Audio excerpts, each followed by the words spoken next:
My hands were already orange, so I decided to do my own henna. I have these bracelets that I never take off, so I tape them. It's a little trick that I have.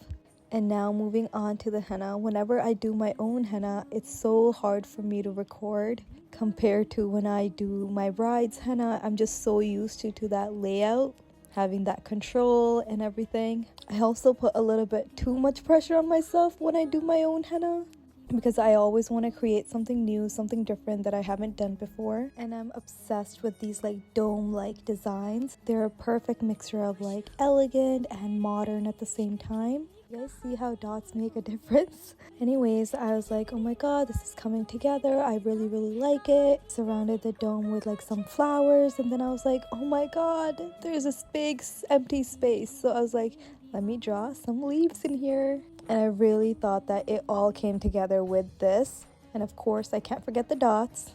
And then I was like, oh my god, empty space again. So I covered it up with like little flowers. I also did my fingers a lot differently than I usually do.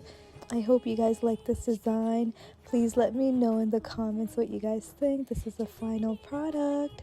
I was so done after this. Okay, bye.